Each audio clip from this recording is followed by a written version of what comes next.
करें शुरू। जय भोलेनाथ। आओ, आज हम लोग सवाल करने वाले हैं। अब अपने दिमाग को खोलिएगा, घोड़े दौड़ाइएगा, सोचिएगा कि सवाल को कैसे हम पटक सकते हैं।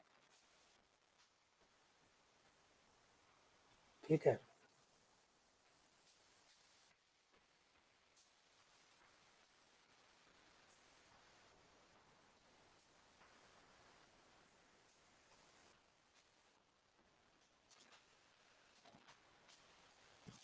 यहां से शुरू करते हैं। पहले ये रहा, सवाल को ध्यान से सुनिएगा, समझिएगा और कनेक्ट करने की कोशिश करिएगा कि कैसे हम इसको आगे बढ़ाएं। है ना, मेन चीज यही होती है, सवाल को करना सीखो।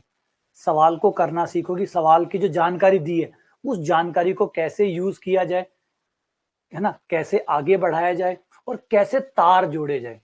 है ना, जो आपको दिया है, जो आपको निकालना है, दोनों को कैसे कनेक्ट किया जाए। दिया है और जरूर बात है कि कुछ ना कुछ पूछ भी रहा होगा, कुछ ना कुछ पूछ रहा होगा, तो इन दोनों को आपस में कनेक्ट कैसे करना है।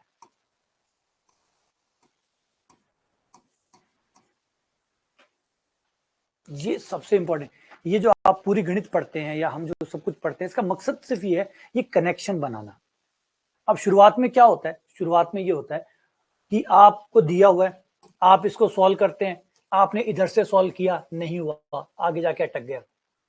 फिर आपने कोई दूसरा तरीका लगाया, वो भी नहीं लगा, आगे जाके अटक गया।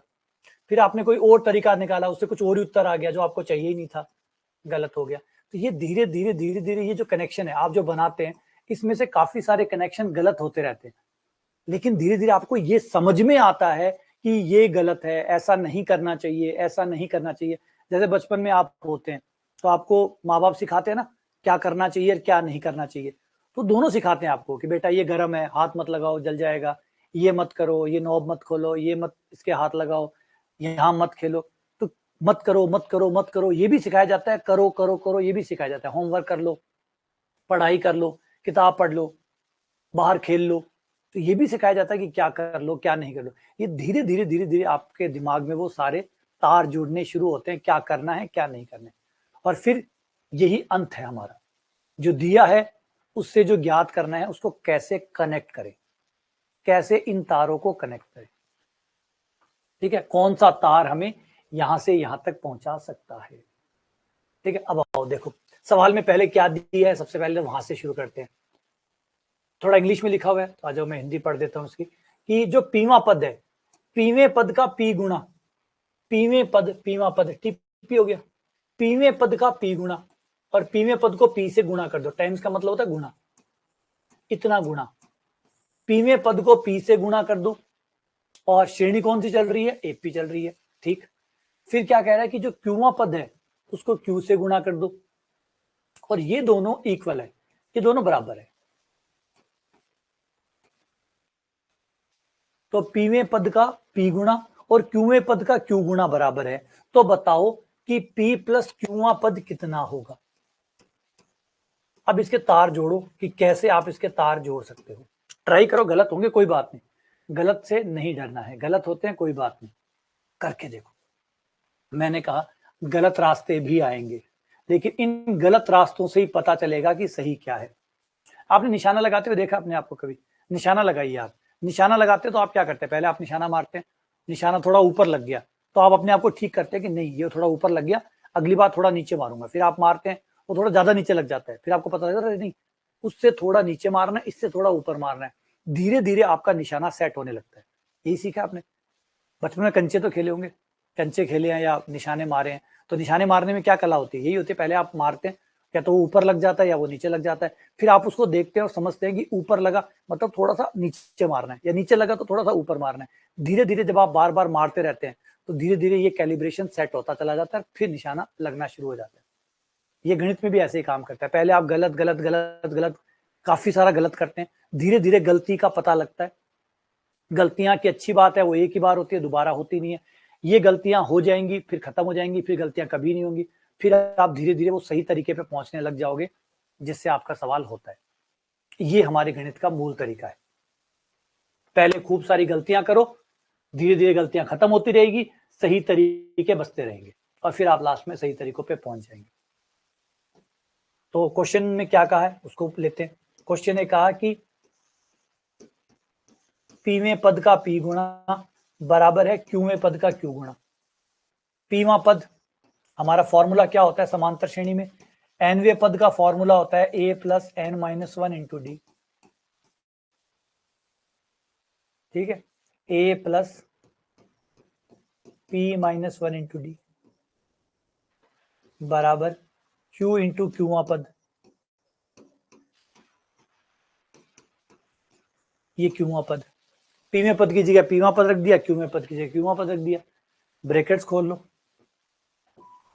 ए P plus P square D minus P D plus Q square D minus Q D. पदों को एक तरफ कर लें,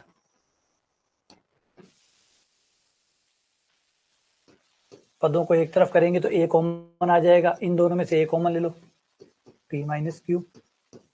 फिर इन दोनों में से डी सब में से कॉमन आ रहा है, बचे हुए में से सब में से डी कॉमन ले लो, तो ये बचेगा पी स्क्वायर, ये बचेगा minus Q square.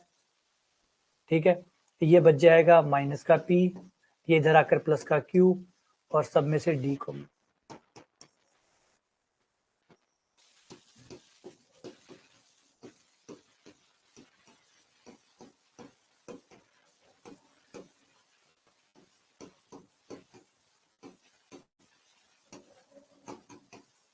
P minus Q common ले लो,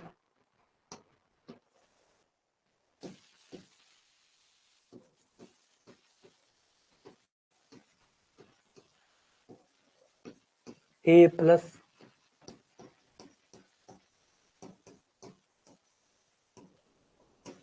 बराबर 0, पी माइनस क्यू को उधर भेज दो तो ये हो गया A plus P plus Q minus one D.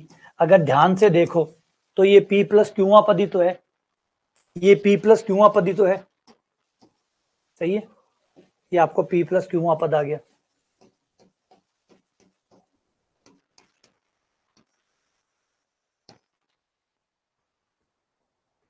ये आपका आंसर आ गया, पी प्लस क्यूवा पद ही तो है। एन में अगर पी प्लस क्यू रखें, एन में अगर पी प्लस क्यू रखें तो यही तो आएगा, तो पी प्लस क्यूवा पद आ गया, पी प्लस क्यूवा पद 0। अब आप इस रिजल्ट को बना के रख सकते हैं, आगे के लिए बहुत काम आएंगे, आपकी मेहनत जो है वो आगे काम आएगी। इनको नोट डाउन कर लो कि भाई हमें आज से एक रिजल्ट पता चल गया, एक रिजल्ट पता चल गया, और इसे अपनी एक डायरी में लिख लो ताकि अगली बार आपको इतनी मेहनत नहीं करनी पड़े।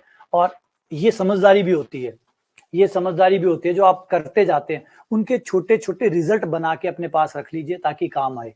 अब इससे हमने क्या सीखा कि किसी समांतर श्रेणी में पीवें पद का पी गुणा अगर क्यूवें पद के क्यू गुणा के बराबर हो तो उसका पी प्लस क्यूवा पद 0 आता है, उसका पी प्लस क्यूवा पद 0 आता है। जिसका मतलब ये हुआ कि अगर कोई आपसे कहे कि किसी समांतर श्रेणी में चौथे पद का 4 गुणा अगर सातवें पद के 7 गुणा के बराबर है, चौथे पद का 4 गुणा सातवें पद के 7 गुणा के बराबर है, तो इसका मतलब 4 प्लस 7 11वां पद 0 होगा, 11वां पद 0 होगा, 11वां पद 0 होगा। कमाल है, ट्रैक जुड़ गया। इसको अभी आज हमने बना लिया, अब इसमें से घुमा फिरा के सवाल बनाएगा, इसी को घुमा फिरा के सवाल में डाल देगा। इसको ऐसे डाल देगा कि एक आज पी क्यू के नाम से डाल दिया, कल किसी और के नाम से डाल देगा, कल ये डाल देगा कि भाई किसी के चौथे पद का 4 गुणा सातवें पद के 7 गुणा के बराबर है, बताओ 11वां पद क्या होगा, 0 होगा। क्योंकि ये रिजल्ट बना लिया ना आपने, अब ये बना लिया, इसको काम में लो। जब भी आपको ये पैटर्न दिखाई दे कि पीवें पद का पी गुणा मतलब उसी पद का उतना गुणा किसी दूसरे पद के उतने गुणा के बराबर दिखाता हो तो उन दोनों का जोड़ कर लो, वो पद हमेशा 0 आएगा, वो पद हमेशा 0 आएगा। देख कमाल है, ये कमाल है। ये आपको रिजल्ट बना के डायरी में एक अच्छी सी जगह नोट कर लो ताकि बार बार मेहनत ना करनी पड़े। नेक्स्ट टाइम आप सीधा इस रिजल्ट से डायरेक्ट अपने सवालों को सॉल्व कर सकूं। हाँ, एक बार जरूर करके देखो कि कैसे हुआ, लेकिन एक बार होने के बाद अगली बार आपको ना करना पड़े। अगला सवाल, अगला सवाल ध्यान से सुनो, समझो। एक सवाल कह रहा है सम ऑफ इंटीजर, मतलब पूर्णांकों का योग करिए। सम ऑफ इंटीजर्स, पूर्णांकों का योग।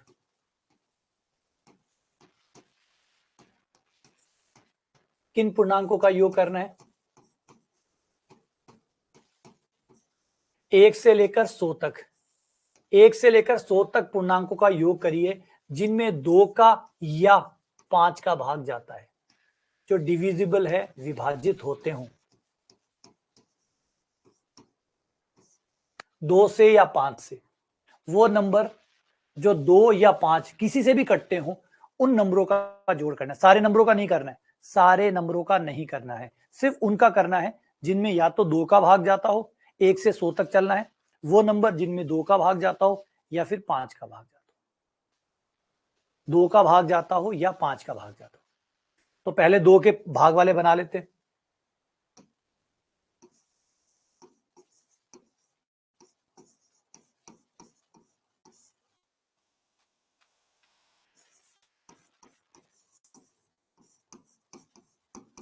सौ तक लेनी है तो 2 से शुरू होकर 2, 4, 6 से लेकर डैश डैश डैश 100 तक। ये तो हो गए 2 वाले। पहले 2 वालों की लिस्ट बना लो, ये 2 वाली लिस्ट आ गई। फिर 5 वाली लिस्ट बना लो।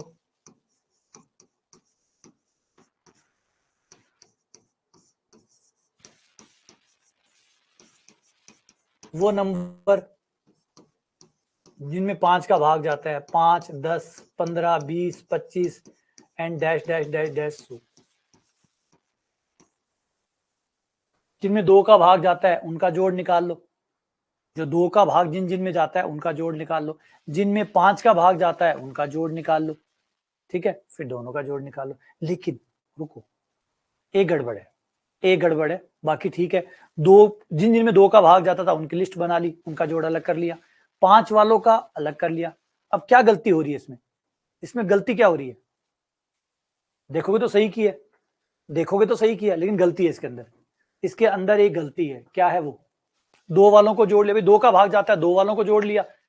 5 का भाग जाता है, 5 वालों को जोड़ लिया। क्या गलत कर दिया? क्या गलत कर दिया? गलत ये कर दिया कि बाकी देखने में तो एकदम ठीक लग रहा है कि 2 का, जिन जिनमें 2 का भाग जाता है उनको अलग जोड़ लिया, जिनमें 5 का भाग जाता है उनको अलग जोड़ लिया। लेकिन जाने अनजाने में एक गलती हो रही है। कुछ नंबर ऐसे हैं जो 2 बार जुड़ रहे हैं, कुछ नंबर ऐसे हैं जो 2 बार जुड़ रहे हैं, क्योंकि कुछ नंबर ऐसे हैं जिनमें 2 का भाग जाता है इसलिए वो 2 में भी काउंट हो रहे हैं, और 5 का भाग जाता है इसलिए वो 5 में भी काउंट हो रहे हैं। तो वो 2 और 5 दोनों में काउंट हो रहे हैं। एक बार काउंट होना चाहिए था, चाहे 2 से कटे चाहे 5 से कटे, काउंट तो एक बार होना चाहिए था। एक ही बार जुड़ना चाहिए था, वो 2 बार जुड़ रहा है, तो उन्हें हमें माइनस करना पड़ेगा। वो कौन से नंबर है जो 2 बार काउंट हो रहे हैं? वो कौन से नंबर है जो 2 बार काउंट हो रहे हैं? और हमें कैसे पता चलेगा कि वो नंबर कौन से है जो 2 बार काउंट हो रहे हैं? इसका मतलब वो नंबर 2 के पहाड़े में भी आता है, वो नंबर 5 के पहाड़े में भी आता है, और 2 के और 5 के पहाड़े में आता है। यानी वो नंबर जिसमें 2 का भाग भी जाता है और 5 का भाग भी जाता है, और जिसमें 2 का और 5 का दोनों का भाग जाता है, 2 और 5 यानी 10 का भाग जाता है। तो ये वो नंबर है जो 10 का भाग जाता है। ये नंबर आपको दोनों में मिलेंगे।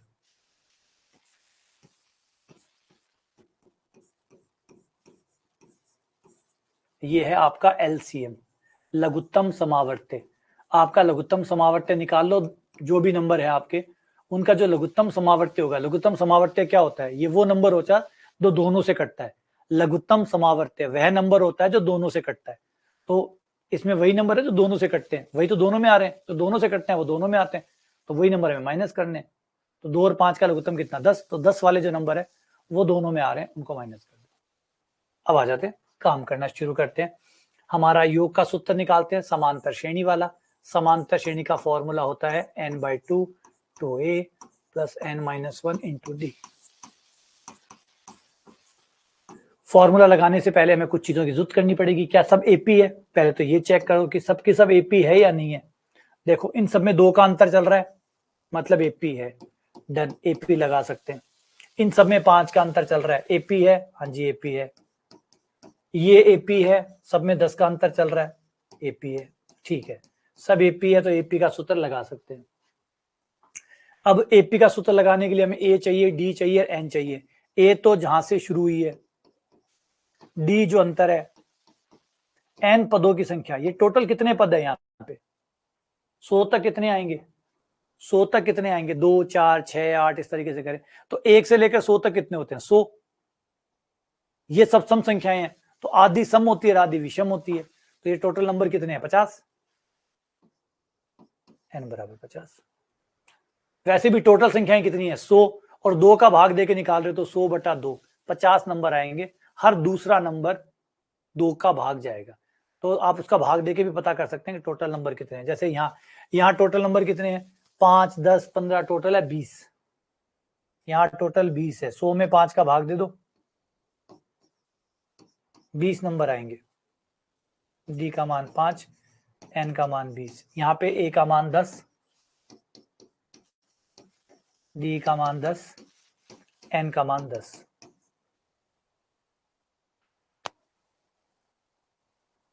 मान रख दो, एन का मान 50,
पच्चीस,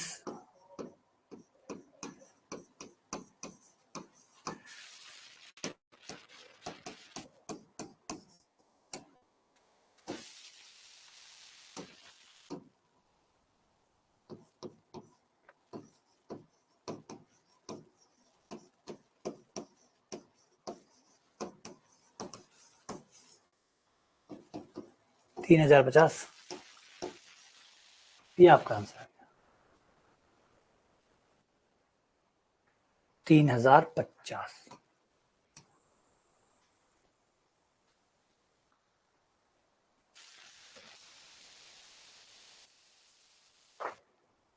सही है, क्या कहते हो?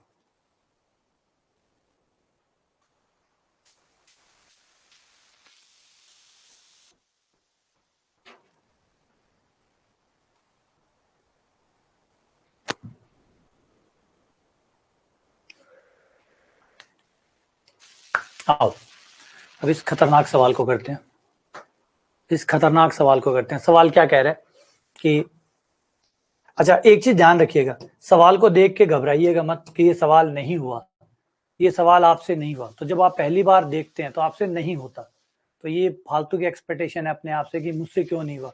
आप सवाल को देख रहे हैं, आप सीख रहे हैं, तो जब कोई सीख रहा होता है तो वो कर नहीं पाता, और जो कर रहा होता है वो सीख नहीं रहा होता।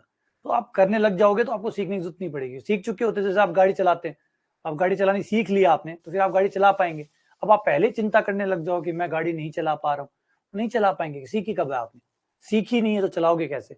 तो पहले सीखने का, अभी जो ये चल रहा है पीरियड, ये सीखने का चल रहा है। तो अभी आप सीख रहे हैं, तो आपसे नहीं हो रहे तो कोई बड़ी बात नहीं है, आपसे नहीं हो रहे तो कोई चिंता की बात नहीं है।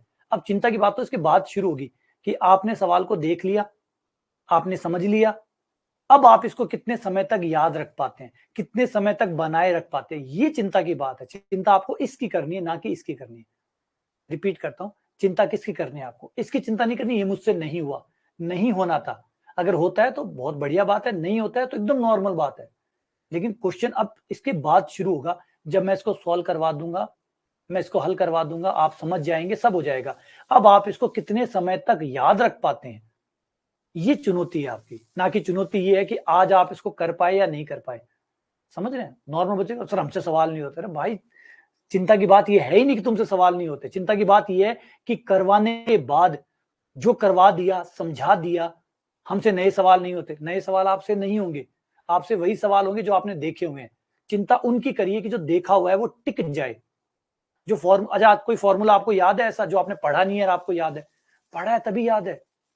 कोई फॉर्मूला नहीं पढ़ा वो कैसे याद हो जाएगा आपको?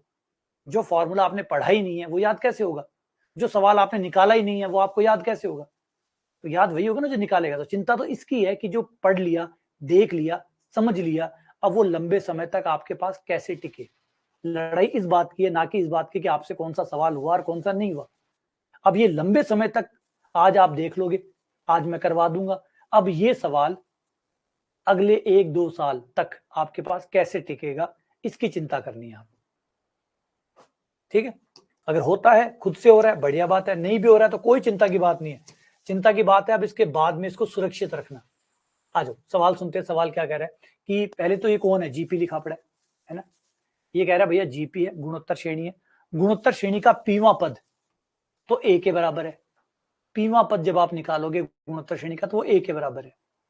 क्यूवां पद निकालोगे वो बी के बराबर है। आरवां पद सी के बराबर है। तो बताओ इसका मान कितना होगा? पहले तो हम आते हैं जुगाड़ से। इसमें जुगाड़ किया जा सकता है, इसमें जुगाड़ की संभावना है, इसमें जुगाड़ की संभावना है। पीवां पद ए है, क्यूवां पद बी है, आरवां पद सी है। यानी आपको 3 पद, पीवां पद, क्यूवां पद, आरवां पद, 3 पद मानने हैं। तो एक काम करते हैं, पी पहला मान लेते हैं, क्यू को दूसरा मान लेते हैं, आर को तीसरा मान लेते हैं। हो गया। और एक गुणोत्तर श्रेणी ले लेते हैं, 1 2 4, ये गुणोत्तर श्रेणी होगी। ये हो गया, पहला पद हो गया पी। पी को हमने पहला कह दिया, क्यू को हमने दूसरा पद कह दिया, आर को हमने तीसरा पद कह दिया।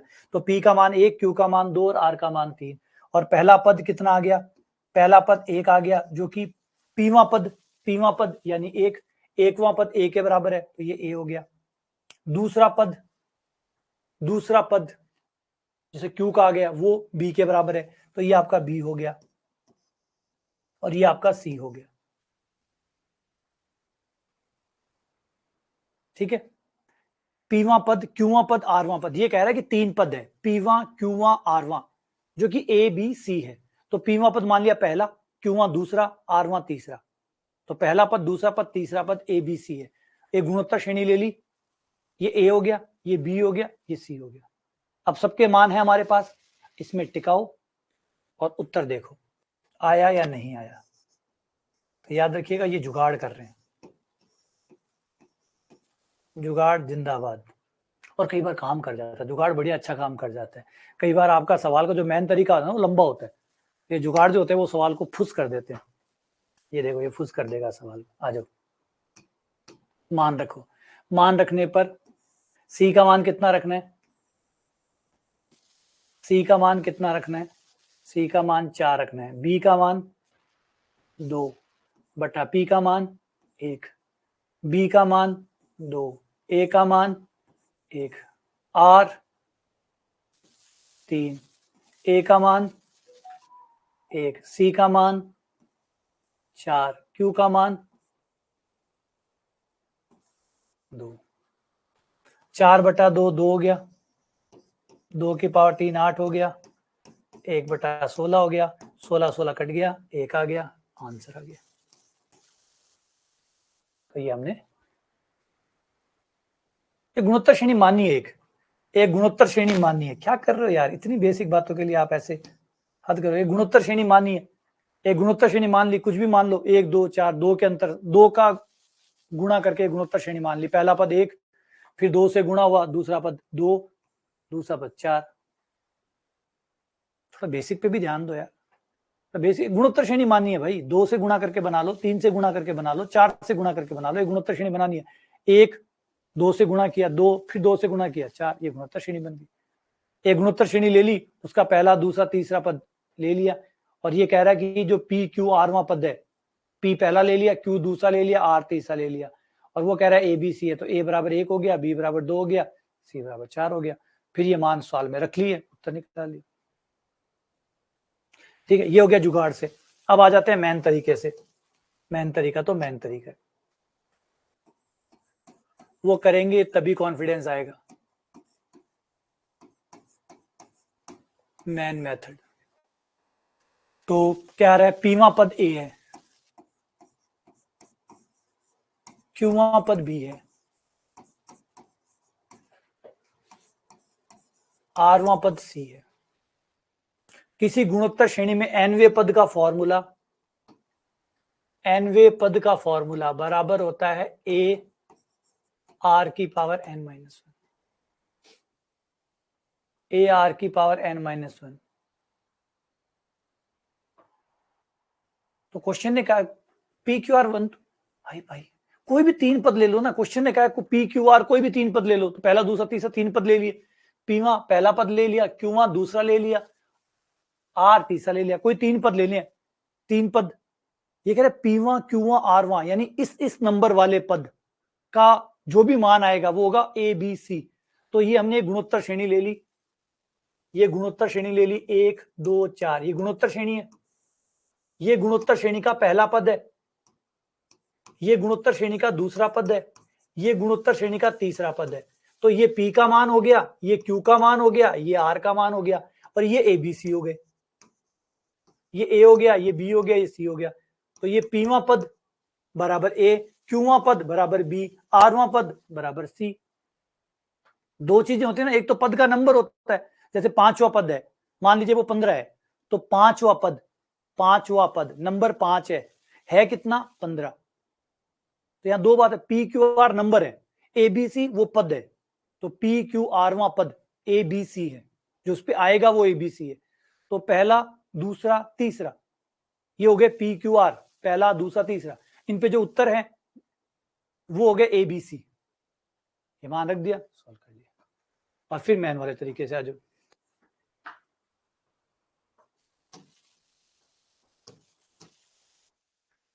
अच्छा, यहाँ पे कैपिटल ए और कैपिटल आर क्यों ले रहे हैं, क्योंकि सवाल में ऑलरेडी स्मॉल ए और स्मॉल आर दिया हुआ है, तो वो टकरान आ जाए, इसलिए हमने नाम चेंज कर दिए।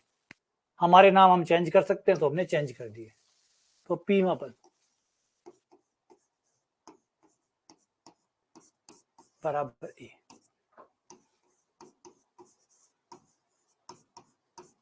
बराबर बी, बराबर सी। अब ये मान ले जाके हमारे सवाल में रख दो, सी की जगह सी का मान रख दो, सी का मान ये रहा, ए आर की पावर आर माइनस वन बट्टा सी के नीचे कौन है, सी के नीचे बी है, ए आर की पावर क्यू माइनस वन की पावर पी इनटू, फिर आगे कौन है बी बटा ए, बी का मान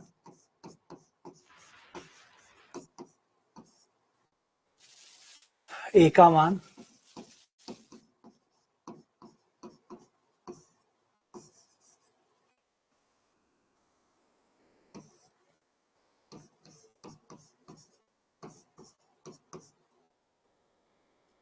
ए बटा सी,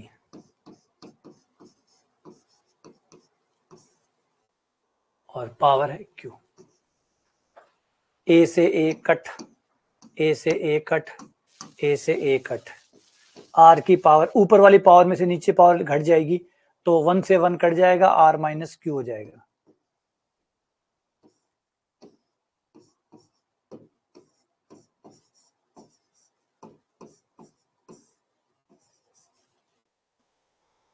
मैंने पी आर था ये,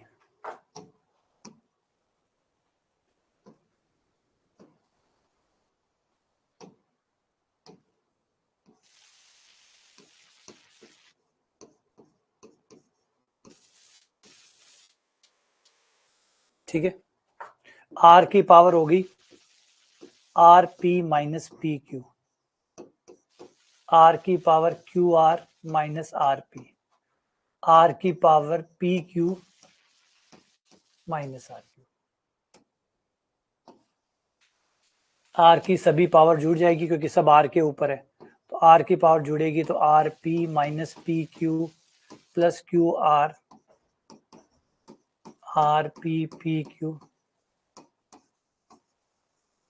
तो ये आर पी से are P minus P Q से पी क्यू, आर क्यू से आर क्यू, तो ये बची आर की पावर 0, और 0 पावर होने पर मान 1 आता है। ये आंसर आ गया। ये आपका आंसर आ गया। ये आपका मेन तरीका हो गया, थोड़ा लंबा जाता है, फिर मेन तरीका है वो तो जाएगा ही जाएगा, लेकिन मेन तरीके को ही है ना अपना सही मेथड बनाइए, क्योंकि आज ये मेन तरीका इतना लंबा नहीं है, जो भी इतना लंबा है, लंबा कहानी है, इतना लंबा है, लेकिन पता है क्या है, ऐसे सवाल जब आप 1-2 बार निकाल लेते हैं ना, तो आपके दिमाग के अंदर मेन तरीका छप जाता है। अगर किसी भी बच्चे ने ये सवाल पहले निकाला हुआ है तो उसको पता था इसका आंसर 1 आएगा, क्योंकि ये जो तरीके होते हैं जब आप करते हो ना इनको हाथ से 2-3 बार निकालते हो तो ये यहाँ छप जाते हैं, और जैसे इनका सवाल आता है आपका पूरा मेन तरीका आपके आंखों के आगे दिखने लग जाता है कि ऐसे ऐसे कटता है, ऐसे ऐसे कटकर लास्ट में ये उत्तर आ जाता है। अभी भी देख लो, ये सवाल देख लिया, अगर यही सवाल मैं अगले पेज पे डाल दूं तो आप कोई शॉर्ट ट्रिक से नहीं करोगे, आप इसी तरीके से करोगे, एक उत्तर निकाल दोगे मात्र इससे कम समय में। तो आपका जो मेन मेथड होता है वो शॉर्ट ट्रिक बनता है, अपने आप में शॉर्ट ट्रिक बनता है, लेकिन जब आप बार बार निकालते हो तो जब बार बार निकालते हो तो यहाँ छप जाते हैं, और जैसे उसका सवाल आता है आपके दिमाग में वो फोटो आ जाती है, लास्ट टाइम आपने जो निकाला था उसकी फोटो आ जाती है कि ऐसे ऐसे हुआ था और उत्तर 1 आया था। सही है गलत है? कहिए शॉर्ट ट्रिक, अरे भाई शॉर्ट ट्रिक यही है, आपका मेन तरीका ही शॉर्ट ट्रिक है, आप उसे अच्छी सी प्रैक्टिस करिए, फिर देखिए वो यहाँ छप जाता है, और जैसे उसका सवाल आता है वो पूरा सवाल आपको याद आ जाता है कि इसमें ऐसे ऐसे होता है, ऐसे ऐसे कटता है, लास्ट में एक उत्तर आता है। और ट्राई कर लेना चाहिए सवाल को, इसको 2-3 बार निकाल लो और अगली बार देखना, आपको कोई शॉर्ट ट्रिक की दरकार नहीं पड़ेगी, आपको खुद पता होगा इसका आंसर 1 आएगा। ठीक है, चलो आगे बढ़ते हैं।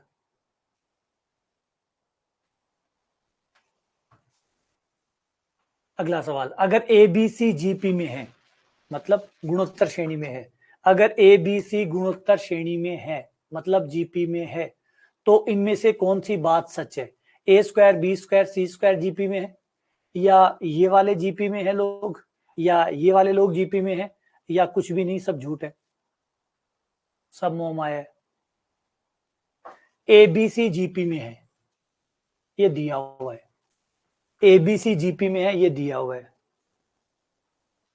अच्छा, मेन तरीके का पता है, मेन तरीके में कॉन्फिडेंस बहुत होता है, कॉन्फिडेंस बहुत आता है, जब आप मेन तरीके से कोई सवाल लगते हैं तो आपको ऐसा लगता है कि मैंने बिखेर दिया सवाल को, मैंने सवाल को एकदम बिखेर दिया, ऐसा फील आता है। जुगाड़ों में क्या, वो फील कभी नहीं आता। आप जुगाड़ करिए, रिपीट कर रहा हूँ, जुगाड़ मैं खुद भी करवा रहा हूँ, ऐसा नहीं, जुगाड़ करिए, लेकिन जुगाड़ से ज्यादा अपने जो मेन तरीके है ना उनको ताकत दीजिए, अपने मेन तरीकों को ताकत दीजिए, वो अगर मजबूत होंगे, क्योंकि हम जुगाड़ ढूंढते रह जाते हैं, फिर दिमाग में रहता है जुगाड़ करो जुगाड़ करो, जैसे बीएससी में करते हैं, बीएससी में हम वो 5 साल के पेपर, वो कुछ ना कुछ पेपर में क्या आएगा, वो 2 सवाल पढ़ लो, 4 सवाल, वो ढूंढने में इतनी एनर्जी खर्च करते हैं, इतने में हम पूरा पढ़ सकते थे।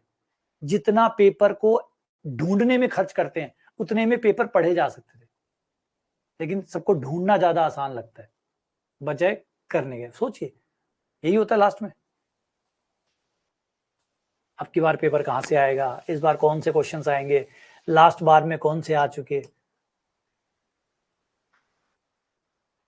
तो अगर पहले जुगाड़ से करें, पहले पकड़ते हैं जुगाड़, अगर जुगाड़ लेते हैं तो ये कह रहा है कि ये जीपी में है, ये तीनों जीपी में है, तीनों जीपी में है, तो एक जीपी मान लेते हैं, 1 2 4 जीपी है, चेक कर लो, जीपी है, देख लो,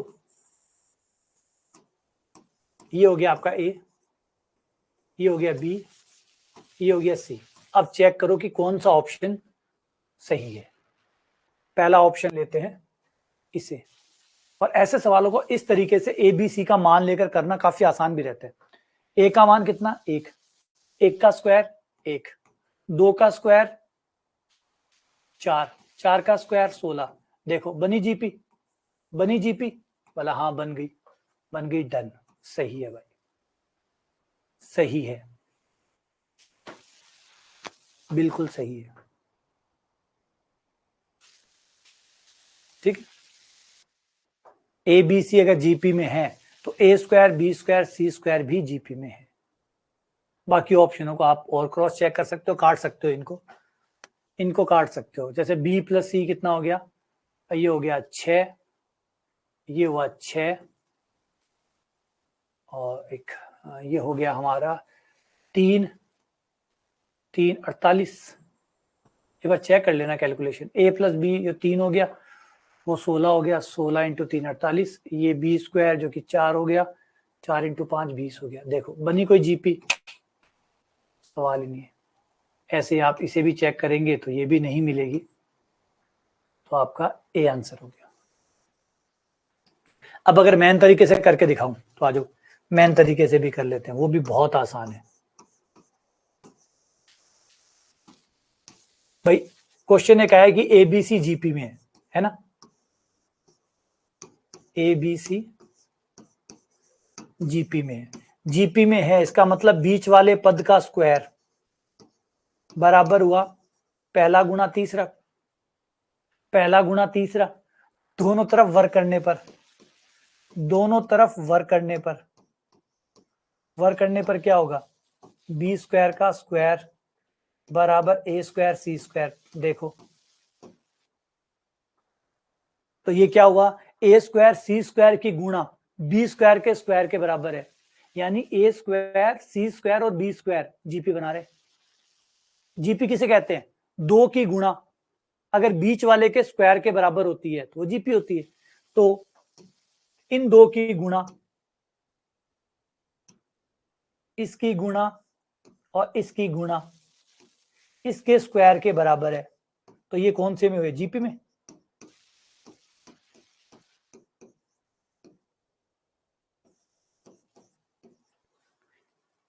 सही है, कितना छोटा सा था, मैन मेथड से भी छोटा ही था। तो ये बी स्क्वायर बराबर ए सी, ए बी सी जीपी में, ए बी सी जीपी में है तो बी स्क्वायर बराबर ए सी होगा, हो गई। दोनों तरफ वर्क करूंगा तो बी स्क्वायर बराबर ए स्क्वायर सी स्क्वायर, ये देखो ये तो वापस जीपी बन रहा है, ए स्क्वायर और सी स्क्वायर की गुणा बी स्क्वायर के बराबर है, यानी ए स्क्वायर बी स्क्वायर सी स्क्वायर गुणोत्तर श्रेणी बना रहे हैं। भाई अगर ये गुणोत्तर श्रेणी बनाते हैं तो क्या होगा, यही तो होगा ना, बीच वाले का स्क्वायर पहला गुणा तीसरा, तो ये हो तो रहा है बीच वाले का स्क्वायर पहला गुणा तीसरा, तो ए स्क्वायर बी स्क्वायर सी स्क्वायर जीपी बना रहे हैं। ठीक है, क्लियर।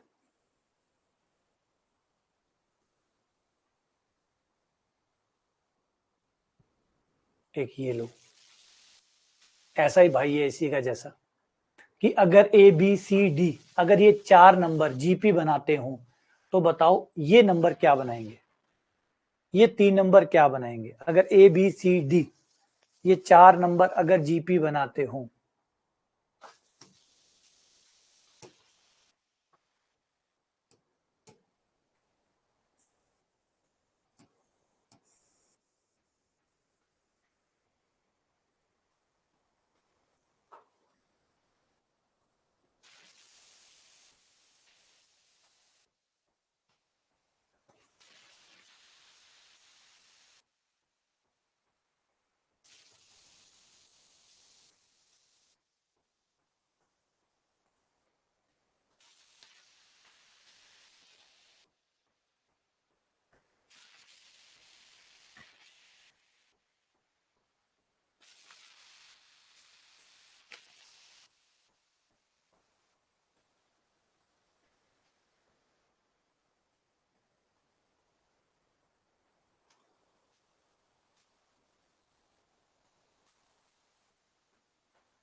तो एक काम करो ना, 4 नंबर ले लो गुणोत्तर श्रेणी के, 1 2 4 8 है जीपी, 2 से गुणा होके चल रही है, जीपी है, जीपी है, 2 से गुणा होके चल रही है, तो ये आपका ए हो गया, ये आपका बी हो गया, ये आपका सी हो गया, ये आपका डी हो गया। बस रख दो मान, रखो मान।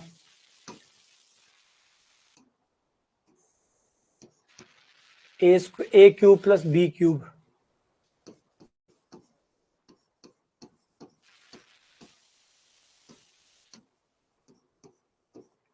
ए क्यूब प्लस बी क्यूब,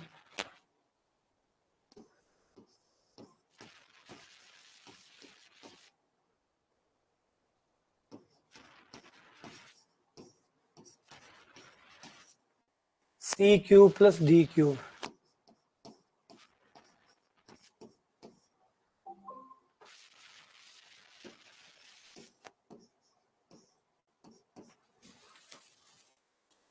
ये हो गया 8 और 1 9, 1/9।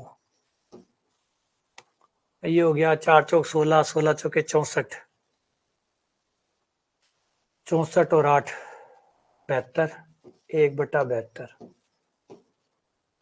और वो हो गया 4 चौक 16, 64, 8 8 गुणा 8 64, 256, 256 और 64 कितना?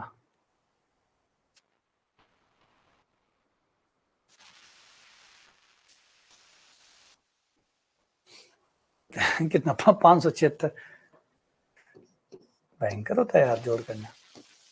ये आ गया। ये कौन से में है भाई लोग? ये कौन से में है? एपी में तो नहीं है, साफ है।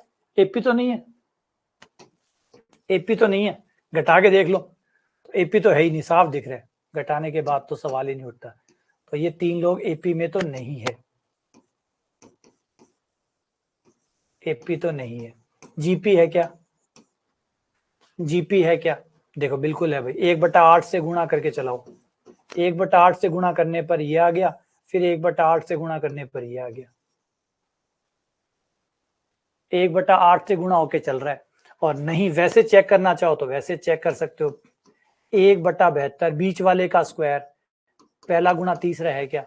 देख लो, बीच वाले का स्क्वायर पहला गुणा तीसरा है। हाँ जी है। ये आ जाएगा आपका कैलकुलेटर।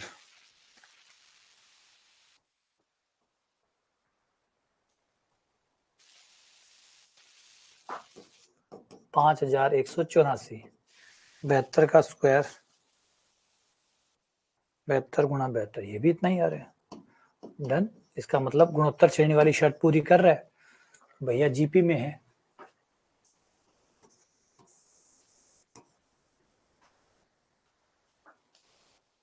ना, जीपी में। क्लियर है? तो ये इस तरीके से आप इनको निपटा सकते हैं कि भैया एपी में हो तुम, जीपी में हो या तुम किस में हो, रखो उसमें, उसको सॉल्व कर दो।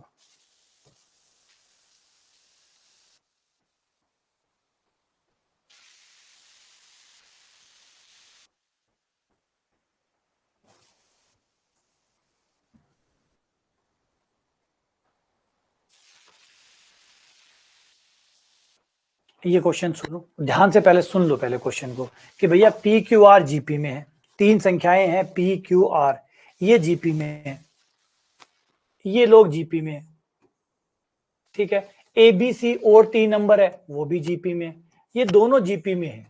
तो बताओ C P B Q A R ये किस में होंगी? पी क्यू आर जीपी में है, पी क्यू आर ये 3 नंबर है, ये जीपी में है, मतलब गुणोत्तर श्रेणी में है। और ये जो ए बी सी है ये भी गुणोत्तर श्रेणी में है। उसके बाद में इस कलाकार ने क्या किया? इस कलाकार ने ये किया कि पहले वाले को लास्ट वाले से गुणा किया, ठीक है, दूसरे वाले को दूसरे वाले से गुणा किया, और तीसरे वाले को पहले से गुणा किया, और ये बनाया। पूछा कि बताओ ये किस में है? ये जो नई श्रेणी बनेगी ये कौन सी होगी? अगर इस तरीके से मतलब वज्र गुण इस तरह की गुणा करें तो ये जो गुणा करने के बाद ये जो नई संख्याएं बनेगी, ये कौन सी श्रेणी बनाएगी? एपी बनाएगी, जीपी बनाएगी, एचपी बनाएगी, या कुछ नहीं बनाएगी? बस यूं ही फालतू टाइम खराब कर रहा है। ये लोग क्या बनाएंगे?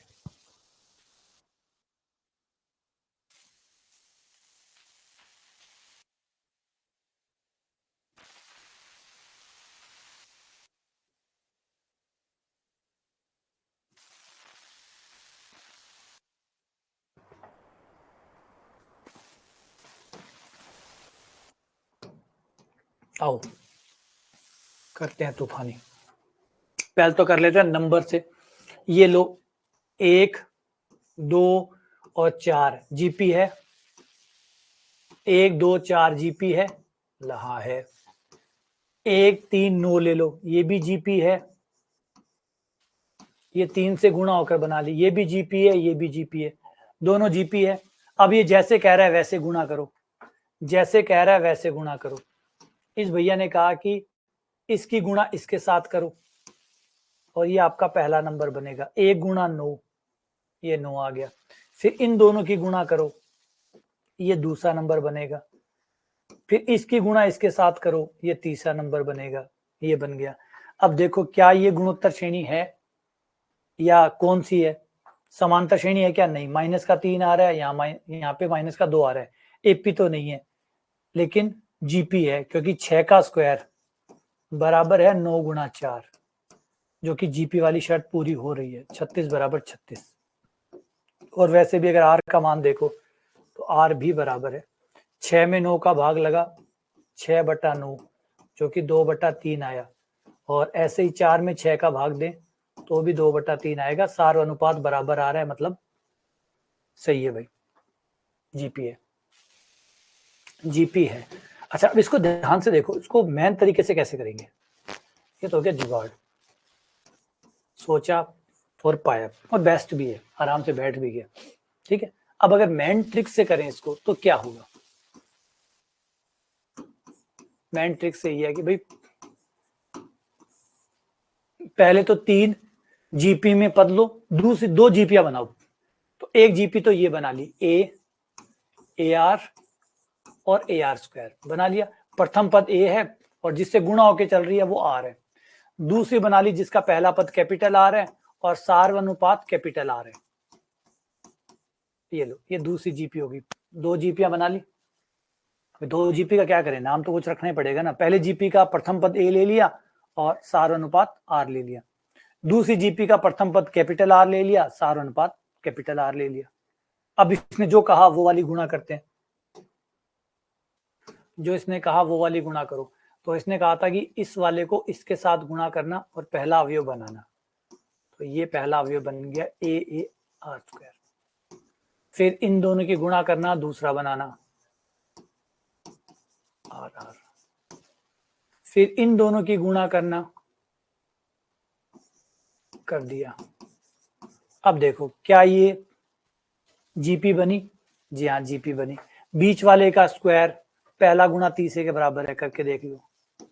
ए आर आर का स्क्वायर बराबर A R square into A R square. A square R square R square, यहाँ पे भी वही आएगा। ए स्क्वायर आर स्क्वायर बराबर है ए बी जी पी। तो मैन तरीके से भी कर सकते हैं। मैन तरीके में थोड़ा सोचना पड़ता है भाई, क्या से शुरू करूं, कहाँ से रखूं। ये है कि भाई 2 गुणोत्तर श्रेणियां लेनी है ना, 2 गुणोत्तर श्रेणी लेनी है, एक पी क्यू आर और एक एबीसी। तो एक पी क्यू आर ले ली, 3 पद ले लिए, एक गुणोत्तर श्रेणी के 3 पद और एक दूसरी गुणोत्तर श्रेणी के 3 पद। और फिर दोनों को जैसे वो कह रहा है कि यू यू यू यू गुणा करो, वैसे वैसे कर दिया।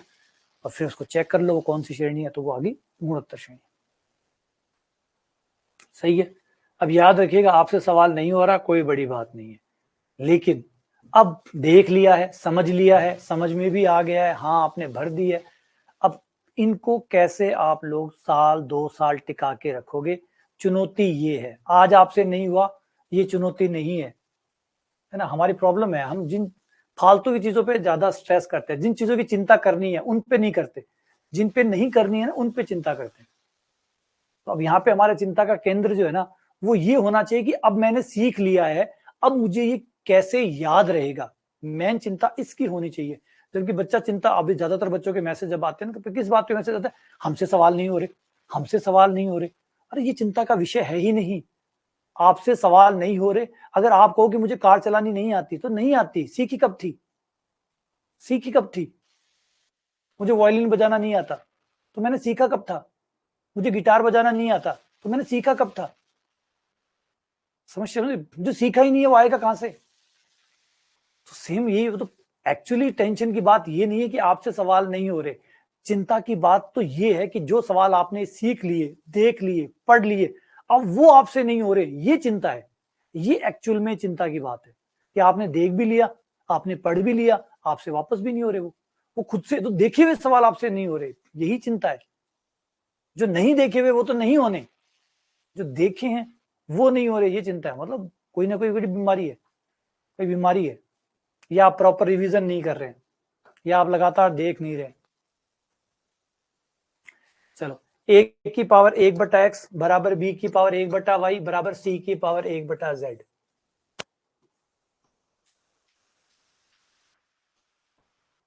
एबीसी जो है वो कह रहा है जीपी में है, ठीक है, एबीसी जीपी में है।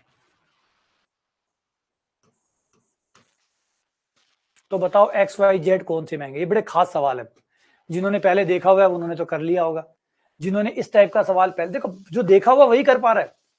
अब यहाँ पे भी कौन कर पा रहा है, जिसने कभी ऐसा सवाल देखा है, जिसने देखा है वो कर पा रहा है, जिसने नहीं देखा वो आज देखेगा, जिसने नहीं देखा वो देखेगा। जिसको कार चलानी आती है वो चलाएगा, जिससे नहीं चलानी आती वो सीखेगा। बस दो ही बातें होती है, आती है तो चला लो, नहीं आती है तो सीख लो। इसमें चिंता की बात ही क्या है। अगर आपने ये सवाल पहले देखा हुआ है तो कर लो, नहीं देखा हुआ है तो सीख लो। आओ इसको कैसे करते हैं, अब सीख लो, आगे मत भूलना। अब याद रखो ऐसे सवालों को करते कैसे हैं। ऐसे सवालों को करने के लिए हम लोग बड़ा कमाल करते हैं। कमाल ये करते हैं कि ऐसे सवालों के बराबर में कोई नंबर मान लेते हैं, माना के या लैम्डा, या कोई और नाम देना चाहो आपकी पसंद का वो नाम दे दो, मान लिया। उसके बाद में हम क्या करते हैं, इस नंबर को तीनों के बराबर बराबर में रख देते हैं, इस तरीके से।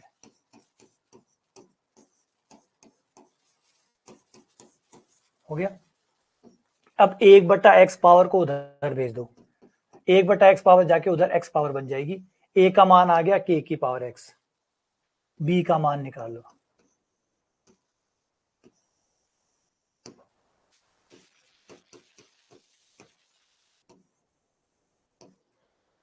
ए बी सी आ गया। अब आगे आपको दिया हुआ है कि ए बी सी जीपी में है।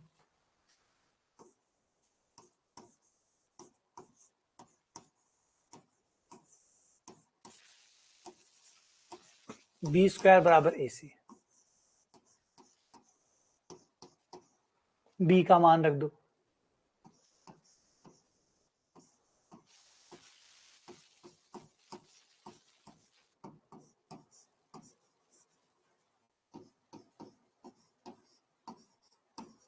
के की पावर 2 पाई और ये के की पावर हो गई एक्स प्लस जेड। पावर से पावर की तुलना करने पर ये आ गया, y बराबर हो गया x प्लस जेड बता दो, यानी x और z का जोड़कर 2 का भाग देने पर y आ रहा है। इसका मतलब x y z कुछ में है। अब ये सीख लिया आपने, समझ लिया आपने, अच्छे से समझ में आ गया आपको, आपने देख लिया, आपने समझ लिया। Your time start now. अब आपका समय शुरू है। अब ये आप इसे कितने साल तक अपने पास बचा के रख लेते हैं, ये सवाल है। ये चिंता की बात है कि आप अब इसे कितने दिन तक अपने पास रख पाते हैं। चिंता ये नहीं कि आपसे ये सवाल नहीं हुआ, चिंता अब शुरू हुई है। एक्चुअल में चिंता अब शुरू हुई है कि अब ये सवाल आपको कैसे याद रहेगा। समझ रहे हैं कहाँ गलत चिंता, हमारी चिंता का गलत जगह जाते हैं हम गलत जगह चिंता करते हैं। हम चिंता करते हैं मुझसे ये सवाल नहीं हुआ, चिंता ये थी ही नहीं, मुझसे नहीं हुआ। चिंता तो अब शुरू हुई है कि ये अब टिकेगा कैसे। अगली बार या उससे अगली बार या 3 महीने बाद आएगा या 6 महीने बाद जब आएगा, कभी कहीं और आएगा, तो मैं इसको कैसे कर पाऊंगा, कैसे याद रख पाऊंगा कि इसे बराबर में के मानना है या लैम्डा मानना है, फिर ऐसे ऐसे करना है, ये बात मुझे याद कैसे रहेगी? यही सवाल है मेन। समझ गए? क्लियर है? बढ़िया, शाबाश शाबाश, छा गए तुम लोग। अब ध्यान से सुनना सवाल को, सवाल को ध्यान से सुनना।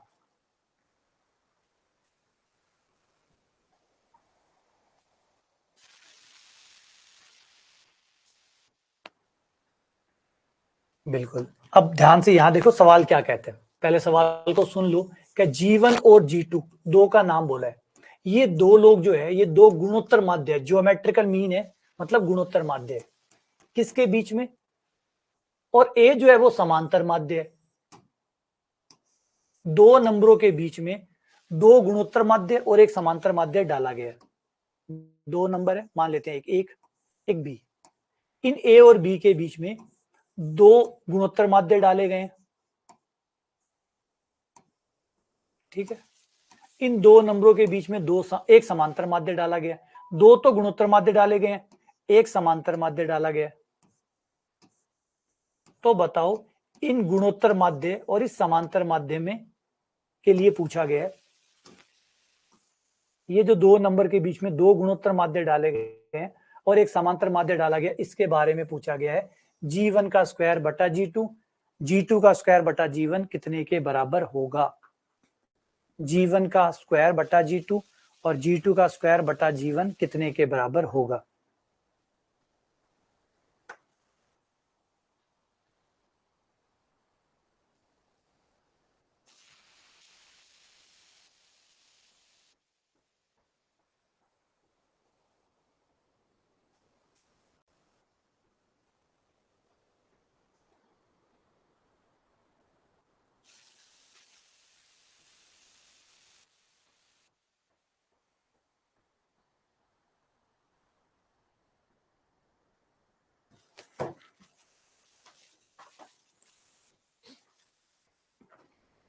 पहले कर ले जुगाड़ से, पहले जुगाड़ से कर ले।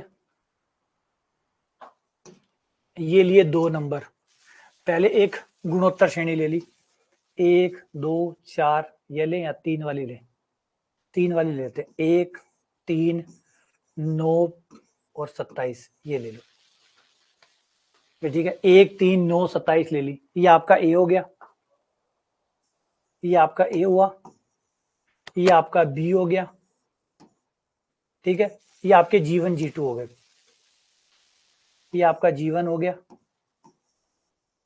ये आपका G2 हो गया। डन। पहले जुगाड़ लगा रहे हैं, एक गुणोत्तर श्रेणी ले ली, किनारे ए और बी हो गए, बीच के G1 G2 हो गए, तो 3 हो गया और 9 हो गया आपका, 3 और 9 हो गया। अब इन दो के बीच में समांतर माध्य निकाल लो, क्योंकि ए समांतर माध्य भी दिया है, इन दोनों के बीच के समांतर माध्य निकाल लो। समांतर माध्य होता है दोनों को जोड़ो और 2 का भाग दे दो, 1 + 27 बटा 2 28, ए बराबर 14 आ गया। अब जो निकालने के लिए कह रहा है वो मान निकालो, वो कह रहा है G1 का स्क्वायर यानी 3 का स्क्वायर बटा G2, G2 कितना है 9 प्लस G2 का स्क्वायर 9 का स्क्वायर बटा G1 कितना है 3, 9 बटा 9 1 आ गया, 81 बटा 3 27 आ गया, 27 और 1 28 आ गया। ये तो ए का दुगना आया है ना, ए का मान 14 है, 14 दूनी 28, तो ये आपका आंसर आ गया 2 ए। तो ये आपका हो गया जुगाड़ से, आराम से, बड़ा इजीली, कोई इतना बड़ा मुश्किल सवाल नहीं था। बस आपने एक 4 पदों की गुणोत्तर श्रेणी मानी, ये ए हो गया, ये बी हो गया, ये G1 हो गया, ये G2 हो गया, ए बी G1 G2। अब उन दोनों का समांतर माध्य निकाल लो, वो ए हो गया, फिर इसमें मान निकालो और देखो ए के साथ इसका क्या रिलेशन है, मान रखा हुआ। ये तो हो गया आपका जुगाड़ वाला। अब चलते हैं मेन तरीके के ऊपर कि मेन तरीका कैसे काम करेगा। मेन तरीके के लिए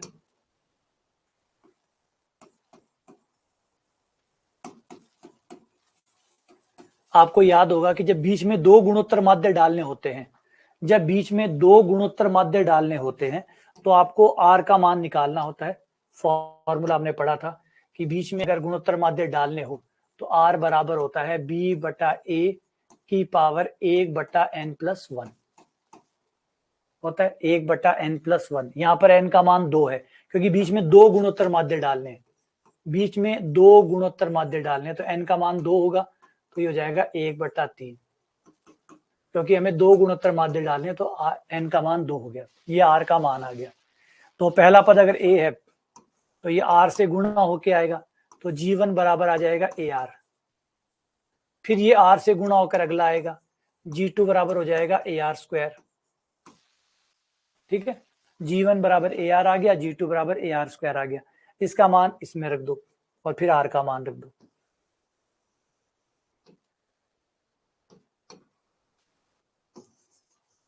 g1 का स्क्वायर बटा g2 प्लस g2 का स्क्वायर बटा g1। g1 का मान है आपका ar बटा g2 का मान है ar²। g2 का मान ar², इसका मान ar। a² r² बटा ar² प्लस a² r की पावर 4 बटा ar। r² से r² कट गया, a बच गया, यहाँ भी एक a बच गया, r की पावर 3 बच गया। r की पावर 3 का मान, r का मान रख दो, r का मान है हमारा b बटा a की पावर 1/3 और फिर इसकी 3 पावर, ये 3 से 3 कट गया, a से a कट गया, a प्लस b आ गया। अब इन दोनों के बीच में समांतर माध्य कितना होगा? समांतर माध्य होता है दोनों का जोड़ बटा 2, a प्लस b बटा। अगर मैं इसे 2 से गुणा कर दूं, 2 का भाग दे दूं, तो ये मेरा कैपिटल A बन गया, 2 गुणा कैपिटल A, फिर 2a के बराबर आ गया। ये आपका मेन मेथड से हो गया। हाँ बिल्कुल कर सकते हैं, ये थोड़ी एग्जाम्पल लेना, कोई भी एक एग्जाम्पल ले लो। मैंने 1 3 वाला ले लिया, आप 1 2 4 वाला ले लो, 1 2 4 8, ये कोई फर्क थोड़ी पड़ता है। ये तो जो सच है वो तो सबके लिए सच है। वो ऐसा नहीं कि इस, देखो सच सबके लिए सच होता है, सत्य बदलता थोड़ी है, सच होता है फिर बदलता कैसे? फिर ये थोड़ी कि आप ये वाला बोलोगे तो गलत हो जाएगा और वो बोलोगे तो गलत हो जाएगा। अगर आप कोई सत्य बोल रहे हो तो सत्य की सबसे बड़ी खासियत ही ये है, विशेषता ही यही है कि वो फिर उदाहरणों से नहीं बदलता। वो सत्य है तो उदाहरण से नहीं बदल सकता। आप ये उदाहरण लो, चाहे ये उदाहरण लो, चाहे ये उदाहरण लो, वो तो वही आएगा। तो अगर मैं इसकी जगह 1 3 9 27 ना लेकर 1 2 4 8 लूंगा तब भी वही आएगा, या मैं 5 से गुणा करने वाले कोई और गुणोत्तर श्रेणी लेता हूं तब भी उत्तर यही आएगा। मैन तरीके से देखा तब भी वही आया, एग्जाम्पल से भी वही आया, क्योंकि ये सच था। सच किसी भी तरीके से पकड़ो, जुगाड़ करके पकड़ो, चाहे मैन तरीके से पकड़ो, आना तो वही है। बस वो लंबा छोटा उसका झंझट होता है, इसलिए ऐसा करते हैं। बाकी सत्य तो सत्य ही है, वो नहीं बदलता। और आप कोई और एग्जाम्पल ले लोगे तो भी ये वही आना है, क्योंकि ये सत्य है। ठीक है, बढ़ जाऊं आगे।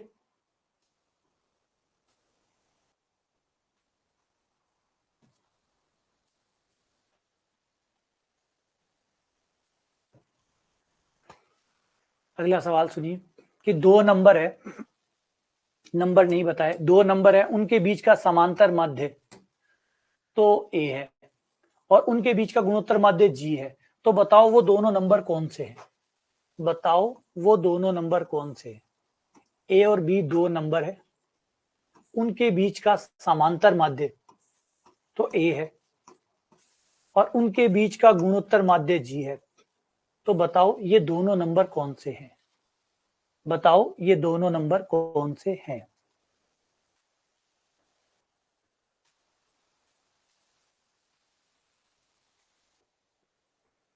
ये कौन से नंबर है? ए और बी कौन से हैं? चार ऑप्शन दिए हुए हैं, बताना ए और बी कौन से।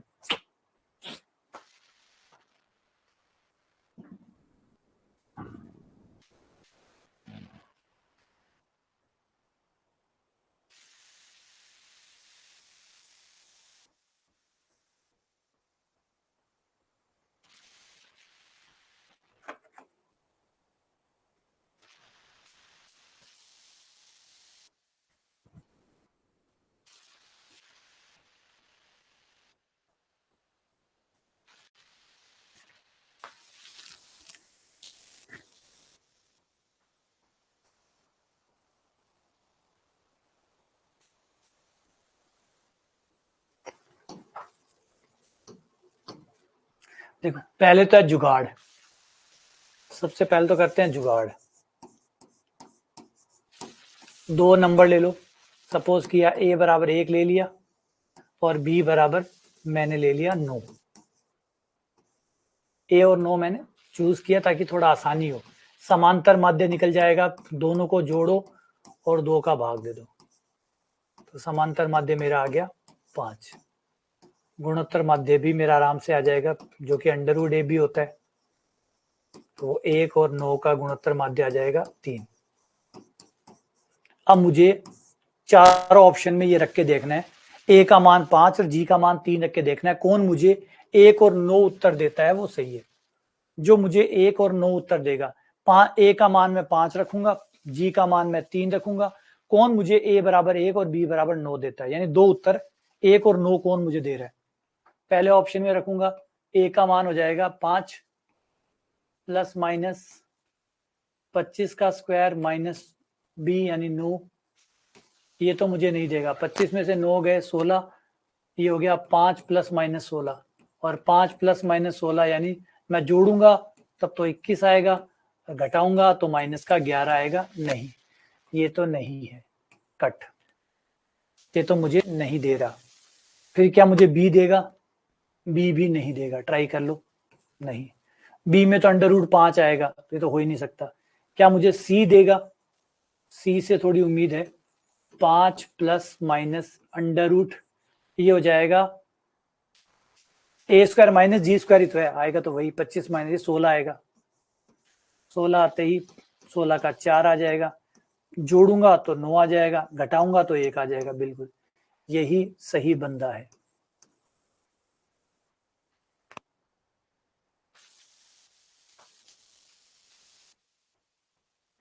सही है,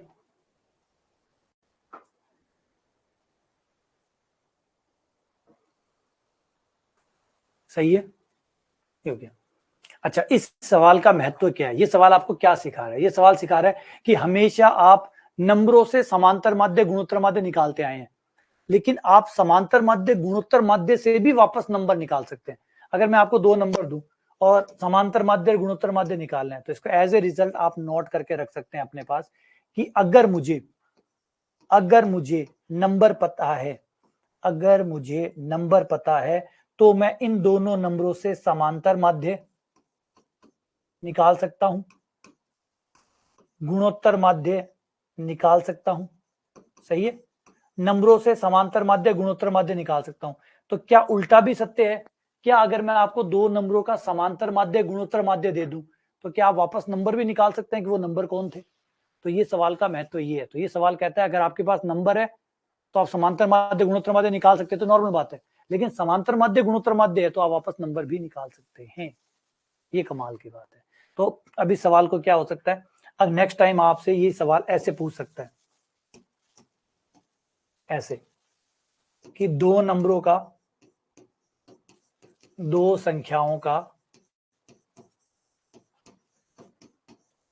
समांतर माध्य 9 व गुणोत्तर माध्य समांतर माध्य 5 और गुणोत्तर माध्य 3 है।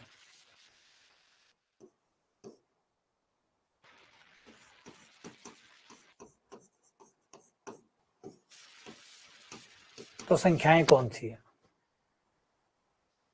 तो आप इसको इस तरीके से उपाय करके, ये फॉर्मूला है आपको कि आपको अगर समांतर माध्य गुणोत्तर माध्य दिया है और आपको संख्याएं वापस निकालनी है, तो ये रहा फॉर्मूला। गुणोत्तर माध्य समांतर माध्य रख दो और अपनी संख्याएं वापस से प्राप्त कर लो।